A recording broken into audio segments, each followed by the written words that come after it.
कैलालीका 3 निर्वाचन क्षेत्रमा त्रिपक्षीय प्रतिस्पर्धा, गठबन्धन एमाले र अन्य दललाई नागरिक उन्मुक्ति पार्टीको चुनौती।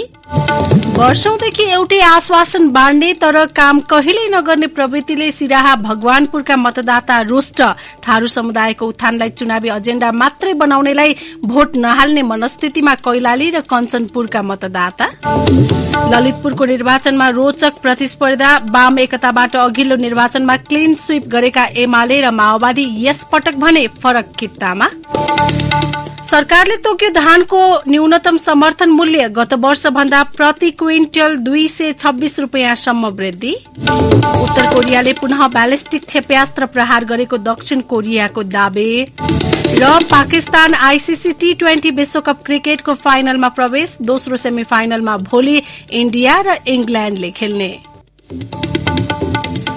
नमस्कार, कान्तिपुर डायरीका साथमा पूजनी र इन्द्रलक्ष्मी। समाचार अब विस्तारमा। सुरुमा निर्वाचन विशेष।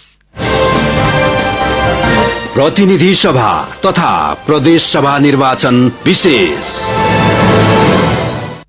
कैलालीको 3वटा निर्वाचन क्षेत्रमा सत्ता गठबन्धन, विपक्षी एमाले र नागरिक उन्मुक्ति पार्टीबीच कड़ा प्रतिस्पर्धाको माहौल देखिएको छ।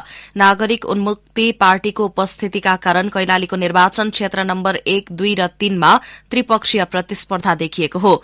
स्थानीय तहको चुनावमा सो पार्टीले बढ़ी स्थान जितेकाले यो पटकको निर्वाचनमा सत्ता गठबन्धन र विपक्षी एमालेका उम्मेद्वार स्वयंले आफ्नो प्रतिस्पर्धी नागरिक उन्मुक्ति भएको स्वीकार गरेका छन्।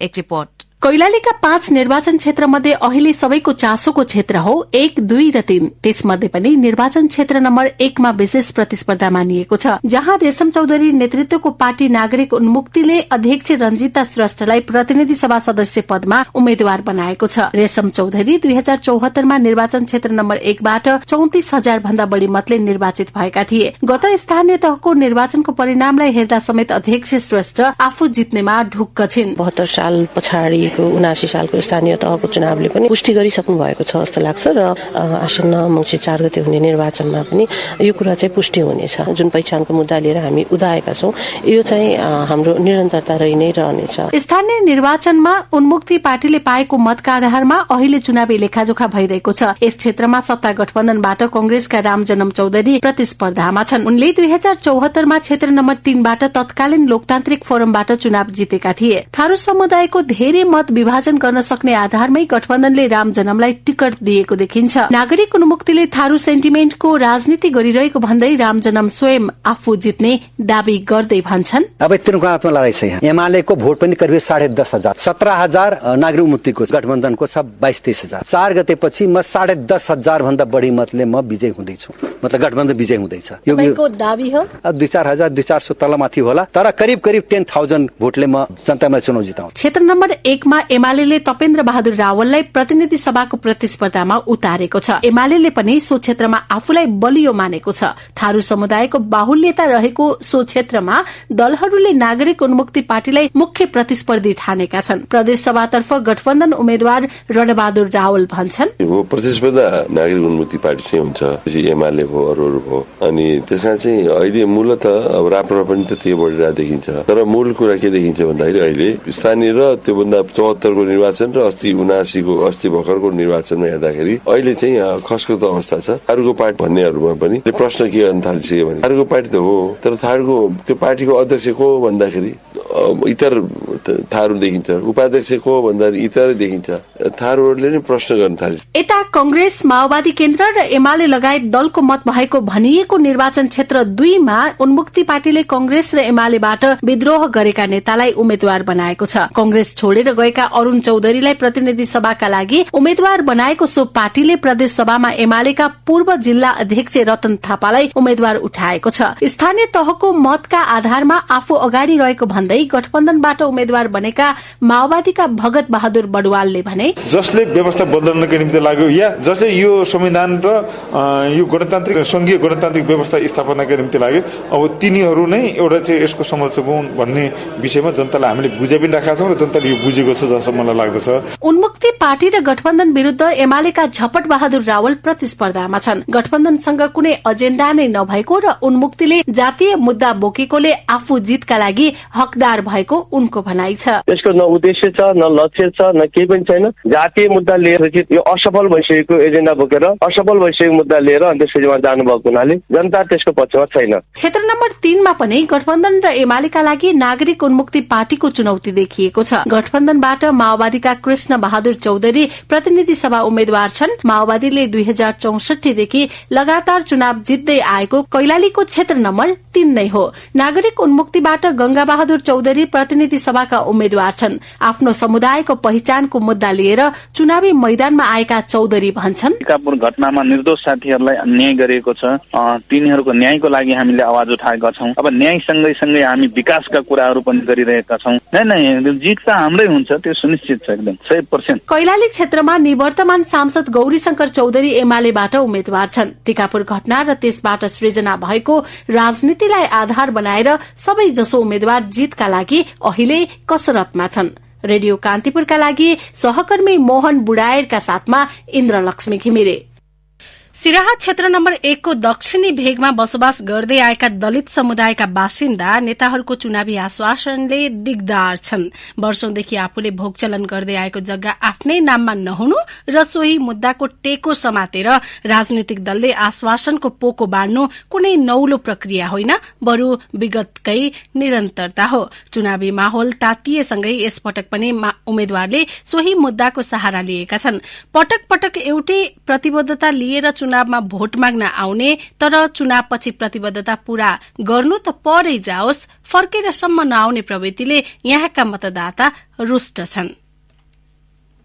लाहानदेखि दक्षिणी भेगमा रहेको भगवानपुर गाउँपालिका 1 मा दलित समुदायका झण्डै 60 घरका 150 बढ़ी मानिसहरू बसोबास गर्छन्। एउटा घरसँग टाँसिएको अर्को फुसको घरमा उनीहरूको 3 पुस्ता नै बितिसकेको छ। लामो समय बसोबास गरे पनि आफूहरूको स्तर उन्नति हुन नसकेको गुनासो छ उनीहरूको। स्थानीय राजेश सदाय भन्छन्, अखन फिर भोट लग चाल जे फिर कहे हमरा भोट दिया, रोड बना देब, घर बना देब, गैस चूल्हा देब, अते सुविधा करब ओते करब, जहाँ भोट भेल तहाँ बस लापता भ जाय। सब आब जे कहे जे बेर हमरा जिता दिया, हम एना कह देबै तहिना कह के सब साल जीत जाय छै। आब जेना एहि साल जीतले त दोसर दे कहते हमरा दिया भोट, हम जितब त ई करब, तहिना करके भोट ल ल बस घुम के कोही न। सोही स्थानमा बसोबास गर्ने अधिकांशको नागरिकता समेत छैन। नागरिकता नहुँदा उनीहरू मत हाल्ने नहाल्ने विषयमा अलमल छन्। अरुणीय सदाय भन्छन्, हमरो नै खस भइ छी, हमरो के नागरिकता नै छै, दिया पुता भ गेल छै, नागरिकता नै बनल छै। कहै छी आब बने में श्रीमान नै छै घर में, आबिए त तब बने, त्यही द्वारा हमरो नै खसे नै छै। पूर्व पश्चिम हाइवेबाट 12 किलोमिटरको दूरीमा रहेको सो बस्तीमा करिब 150 घरधुरीका अधिकांश अभिभावक रोजगारका क्रममा विदेश छन्। रोजगारीका लागि विदेश हुँदा पनि नागरिकता बन्न नसकेको सुनाउँछिन् ममता देवी सदाय। हमरा नै छै नागरिकता बन्न, नै छै घरमा, विदेश चल गेल त्यही दुआरे। अब देखि नागरिकता बनबे त बड़ छानबीन करे न, त्यही दुआरे नागरिकता बनबे छै त कैसे श्रीमान के साइन चाहिए नै। चुनावी माहौल चौतर्फी गरमाएका बेला सिराहाको सो गाउँपालिकामा बस्ने मुसहर समुदायका व्यक्तिलाई पनि चुनावले छोएको छ। उनीहरू पनि चुनावका बारेमा चासो राख्न थालेका छन्। हरेक वर्ष झै नेताहरू भोट माग्न पनि जान थालेका छन्, तर उनीहरूले आश्वासनको पोको मात्रै बाँड्ने गरेका छन्। जनता भने आधारभूत अधिकारबाट नै वञ्चित छन्। रेडियो कान्तिपुरका लागि सहकर्मी भरत जर्गा मगरका साथमा पार्वता चौधरी, सिराहा, लाहान। अन्य क्षेत्रका मतदाताको जस्तै कैलाली र कञ्चनपुरका थारू समुदायको पनि एउटै गुनासो छ, चुनाव जित्ने अनेक प्रलोभन देखाउने तर जितिसकेपछि फर्किएर नआउने। चुनावका बेला आफ्नो समुदायको उत्थानका लागि अनेकन मुद्दाहरू लिएर आउने तर पछि बिर्सिनेलाई यसपटक मत नहाल्ने मनस्थितिमा यी जिल्लाका थारूहरू छन्। थारू बाहुल्य क्षेत्र कैलाली र कञ्चनपुरमा सबैजसो दलले उनीहरूको पहिचान, भूमि व्यवस्थापन, कमैया, कमलरी, बाढ़ी, दुबान जस्ता समस्यालाई चुनावी एजेन्डा बनाएका छन्। अघिल्ला चुनावमा पनि नारा उस्तै थिए, सधैँ मुद्दा मात्रै बन्ने तर समाधान ननिस्किने समस्याले जीविकोपार्जन प्रभावित हुने गरेको कञ्चनपुर पुनर्वासका शालिग्राम राणा बताउँछन्। हाम्रो समस्या सबै किसिमको कमी छ। यो बाढ़ीले कति सताएछ, सालै पछि हाम्रो धान बालीलाई नाश गरिरहेको छ। अब यसमा कोही समाधान छैन। हाम्रो तर्फबाट केही हेर्दैनन्, भन्छन् हेर्छौँ दिन्छौँ खै केही वास्तै गरेको छैन। र अरू यो खाद पानीको धेरै प्रब्लम छ। अब खादको इन्डिया जाउँ भने यो बाटैमा समातिदिन्छन्, त्यो पनि लिन दिँदैन। नेपालमा मिल्दैन। नेपालमा आयो भने त्यही एक ट्रक आउँछ उतै सिद्धिहाल्छ। कञ्चनपुरकै 85 वर्षीय रामचरण राणा भोट हाल्ने आफ्नो जिम्मेवारी राम्ररी वहन गर्छन्, तर आफू र आफ्नो समुदायले नेताहरूको झुटा आश्वासन मात्रै पाएको उनको गुनासो छ।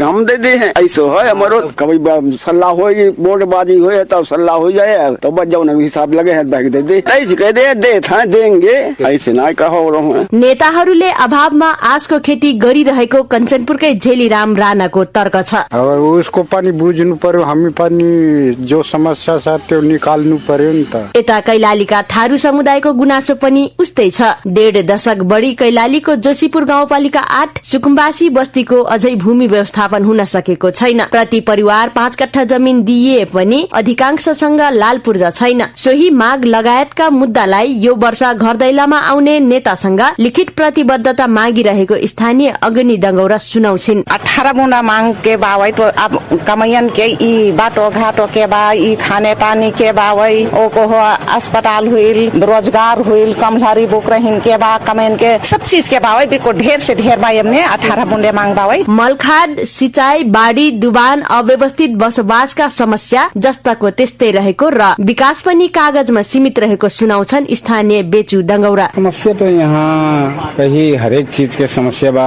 नहीं, खाने पानी के समस्या बा नहीं, पानी के कौन सिंचाई के समस्या बा नहीं, अब रोड के बारे में समस्या बा। नया गांव हुईले कोर से अब 10-15 बरस हुई तो अतना में है कहीं अभी पूर्ति नहीं हुई हो। अब अगले साल 5 बरस तो 8 लाख 9 लाख 14 लाख 15 लाख रुपया बजट पड़त रहे। इस साल जब में 1.5 लाख कट है, 1.5 लाख के नाम में नहीं हो। अब खाने पानी हाल से बने पड़ल। रहल बात जो बीपीआर हुई बा वही 10 किलोमीटर पर साल प्रदेश सरकार के बजट रहे, लेकिन हमरे सिफारिश करके पठेले रही आर से तो बीपीआर तो हुई गिला काम तो हमारे हाथ में तो हो नहीं तो कैसे करे से कब नहीं तो बजट नहीं डालते हैं तो कैसे के हुई। चुनावका बेला आश्वासनको भारी बोकेर थाकेका थारू समुदाय ठोस परिणामको पर्खाइमा छन्। अघिल्ला निर्वाचनमा भोट बैंकको रूपमा प्रयोग हुँदै आएका उनीहरू यसपटक समस्या समाधान गर्ने बाचा भन्दा पनि काम गरेर देखाउने उम्मेद्वारलाई चुन्ने मनस्थितिमा छन्। रेडियो कान्तिपुरका लागि सहकर्मी मोहन बुढायरका साथमा सरिता थारू। कान्तिपुर डायरीमा अब ब्रेकको पालो। ब्रेकपछि अब बाँकी प्रसंग। सुरुमा कान्तिपुर सविस्तार। कान्तिपुर सविस्तार।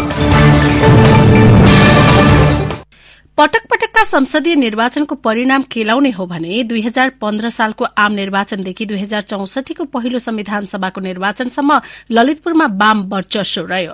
तर आन्तरिक शक्ति संघर्षको दलदलमा फस्दा 2070 को दोस्रो संविधान सभाको चुनावी परिणाम आफ्नो पक्षमा पार्न यिनै कम्युनिष्ट शक्तिहरू असफल रहे।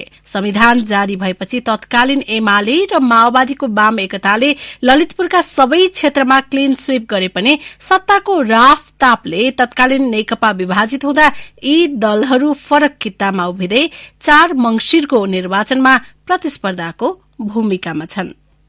लाल किल्लाका रूपमा चिनिएको ललितपुरमा 2070 को दोस्रो संविधान सभाको निर्वाचन बाहेक सबै संसदीय निर्वाचनमा वामपन्थीहरूले जित दर्ता गरेका छन्। 2064 को पहिलो संविधान सभाको चुनावसम्म वामपन्थी दलहरूको वर्चस्व कायम रहेको ललितपुरमा कांग्रेसले 2070 को दोस्रो संविधान सभाको निर्वाचनमा भने कम्युनिष्ट पार्टीलाई क्लीन स्वीप गर्यो। कम्युनिष्टलाई क्लीन स्वीप गरेको कांग्रेस 4 वर्षपछि 2014 को निर्वाचनमा भने वाम गठबन्धनलाई हराउन असफल रह्यो। त्यसबेला क्षेत्र 1 मा वाम गठबन्धनका नवराज सिलवाल, 2 मा कृष्णलाल महर्जन र 3 मा पम्फा भूषाल निर्वाचित भए। सिलवाल र महर्जन एमाले र भूषाल माओवादी नेत्री हुन्। तर अहिले फेरिएको राजनीतिक समीकरणले यी दुई दल फरक कित्तामा उभिँदै चुनावी प्रतिस्पर्धामा छन्। एमाले क्षेत्र 1 मा कांग्रेससँग तथा 2 मा एमालेबाट विद्रोह गरी गठन भएको नेकपा एकीकृत समाजवादी र 3 मा माओवादी केन्द्रसँग प्रतिस्पर्धा गर्दैछ। गठबन्धनले क्षेत्र 1 मा कांग्रेसलाई, 2 र 3 मा तत्कालीन वाम गठबन्धनका निर्वाचित सांसदलाई नै उम्मेद्वारका रूपमा अघि सार्नु र मुख्य प्रतिस्पर्धी एमाले हुनु हुनुले पनि यस क्षेत्रको चुनावी माहौल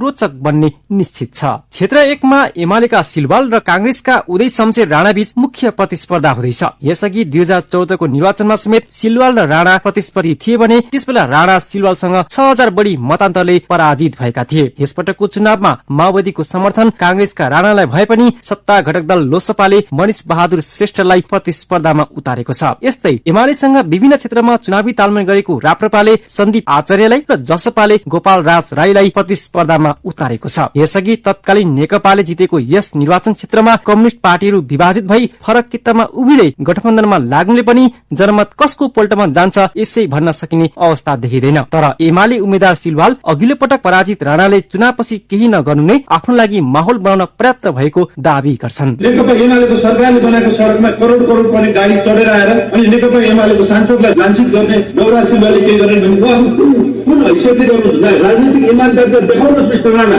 यस क्षेत्रमा 11 राजनीतिक दल र 10 स्वतन्त्र गरी 21 जना बीच प्रतिस्पर्धा हुँदैछ। गोविन्द घिमिरे केसी, सुमन भुमजन, राजकुमार तिमिल सिन्हा, नवराज घिमिरे लगायत स्वतन्त्रबाट प्रतिस्पर्धा गर्दैछन्। क्षेत्र 2 मा चुनावी प्रतिस्पर्धा थप रोचक हुने देखिएको छ। अघिल्लो निर्वाचनमा वाम गठबन्धनका तर्फबाट एमालेका निर्वाचित उम्मेद्वार कृष्णलाल महर्जन यसपटक एकीकृत समाजवादीबाट चुनावी प्रतिस्पर्धामा छन् भने उनको प्रतिस्पर्धा एमालेका प्रेम बहादुर महर्जनसँग छ। कांग्रेस र माओवादीको समर्थन पाएको एकीकृत समाजवादीका महर्जन यसपटकको निर्वाचनमा पनि जित हासिल गर्ने दावी गर्छन्। कम से कम तपाईहरु थोरै संख्या भए पनि गलत नेतृत्वले गलत काम गरेपछि त्यहाँ विद्रोह गर्यो, त्यसको विरोध जनाउनु भयो तपाईहरुले। तपाईहरुको लागि चाहिँ एकदम धन्यवाद छ। तपाईहरुको साथ हमेशा छन्, तपाईहरुको पक्षमा हामी छौं भनेर मतदाताहरूले भनिरहेका छन्। 14 राजनीतिक दल र 8 स्वतन्त्र गरी 22 जना बीच प्रतिस्पर्धा हुने यस क्षेत्रमा राप्रपाबाट रघुवर राज थापा, जनसमाजवादी पार्टी नेपालबाट शिव पौडेल, लोसपाबाट लक्ष्मण शाही र राष्ट्रिय स्वतन्त्र पार्टीबाट बुद्ध रत्न महर्जन लगायतको उम्मेदवारी रहेको छ। यस्तै स्वतन्त्रबाट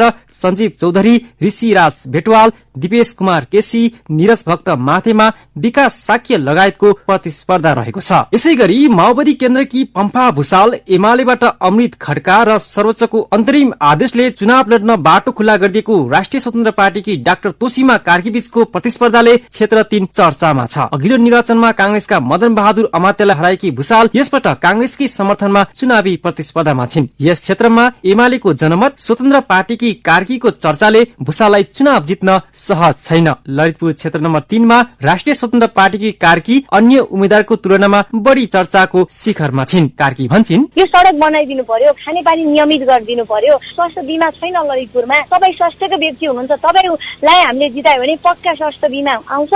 हामीले कमाएको घर जग्गा बेचेर उपचार गर्नुपर्ने दिन अन्त्य हुन्छ भन्ने उहाँहरूले आफैले भनिराख्नु भएको अवस्था छ। 13 राजनीतिक दल र 7 जना स्वतन्त्र गरी 20 जनाको उम्मेदवारी रहेको यस क्षेत्रमा राप्रपाबाट निरञ्जन थापा, लोसपाबाट किरण शाही, नेमकिपाबाट निरज लवजु लगायत उम्मेद्वार बीच प्रतिस्पर्धा हुँदैछ। यस्तै रघुनाथ केसी, राधेश्याम खड्का, कृष्ण भक्त ब्रह्मचार्य लगायतका उम्मेद्वार स्वतन्त्रबाट प्रतिस्पर्धामा होमिएका छन्। रेडियो कान्तिपुरका लागि खिलनाथ तासप्रिया।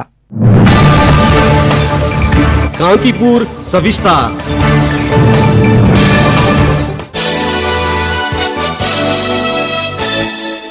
निर्वाचन आयोगले मंगिर 4 गते हुने प्रतिनिधि सभा र प्रदेशसभा निर्वाचनका लागि 2,46,900 कर्मचारी खटाउने तयारी गरेको छ।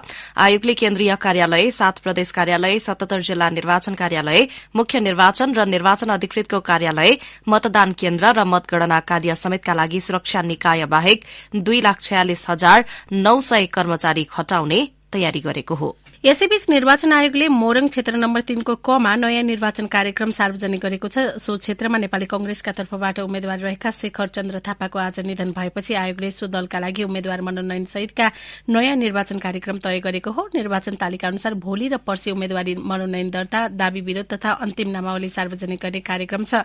आयोगले मनोनयन दर्ता भएर चुनाव चिन्ह समेत दिइसकेको र प्रचार प्रसार गरिरहेको अवस्थामा उम्मेद्वारको मृत्यु भएको भन्दै अब सम्बन्धित दलले पुनः उम्मेद्वारको मनोनयन गर्नुपर्नेमा नयाँ निर्वाचन कार्यक्रम दिइएको हो। यसैबीच प्रदेश 1 का वन, वातावरण तथा भू संरक्षण मन्त्री समेत रहेका थापाको निधनको शोकमा प्रदेश सरकारले भोलि सार्वजनिक विदा दिने निर्णय गरेको छ।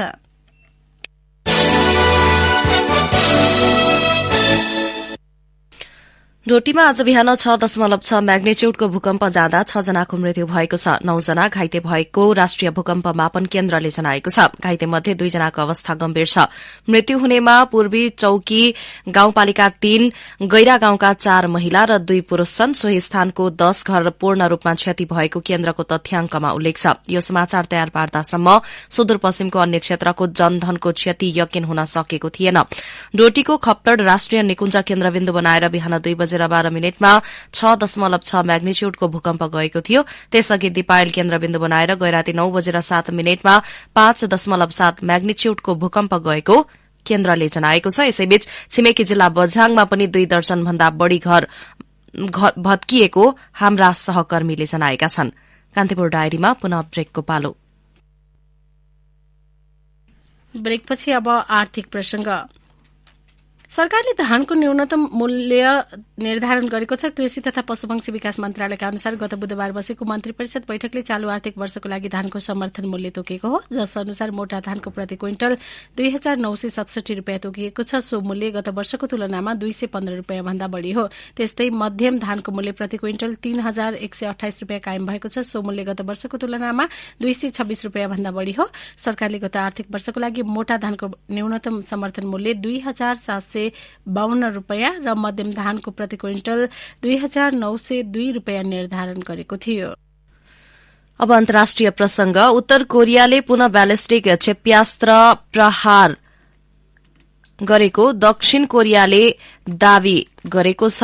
उत्तर कोरियाले दक्षिण प्योनगान प्रान्तको सुकचोनबाट पूर्वी समुद्र अर्थात जापानको सागरमा स्थानीय समय अनुसार आज दिउँसो 3:30 बजे छोटो दूरीको ब्यालिस्टिक क्षेप्यास्त्र प्रहार गरेको दक्षिण कोरियाली सेनालाई उद्धृत गर्दै अन्तर्राष्ट्रिय संचार माध्यमले जनाएका छन्। क्षेप्यास्त्र प्रहारको जापानले पनि पुष्टि गरेको छ। जापान सरकारले ट्वीट गर्दै प्योङयाङले पुनः संदिग्ध ब्यालिस्टिक क्षेप्यास्त्र प्रक्षेपण गरेको जनाएको छ। यसै महिनाको शुरूमा पनि उत्तर कोरियाले ब्यालिस्टिक क्षेप्यास्त्र प्रहार गरेको थियो।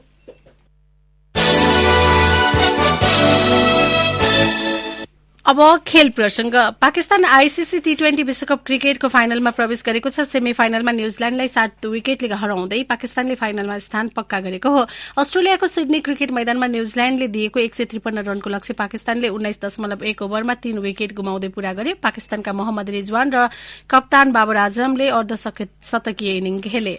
रिजवानले 43 बलमा 5 चौकासहित सर्वाधिक 57 रन जोडे। यस्तै बाबर आजम 42 बलमा 7 चौकासहित 53 रनमा विजित रहे। बाबरको यो टी20 आई करियरको 30औं अर्धशतक पनि हो। न्यूजील्याण्डका ट्रन्ट बल्टले 2 विकेट लिए। त्यसअघि टस जितेर पहिला ब्याटिङ गरेको न्यूजील्याण्डले निर्धारित ओभरमा 4 विकेट गुमाउँदै 152 रन बनाएको थियो। भोलि हुने दोस्रो सेमी फाइनल खेलमा इण्डिया र इंग्ल्याण्ड बीच प्रतिस्पर्धा हुनेछ। यो खेलको विजेताले आगामी आइतबार हुने फाइनल खेलमा पाकिस्तानसँग प्रतिस्पर्धा गर्नेछ। हवस् त यिनै प्रसंगसँगै कान्तिपुर डायरीको यो बुलेटिन यही सकिन्छ। पूजनी र इन्द्रलक्ष्मी बिदा हुन्छौं। नमस्कार।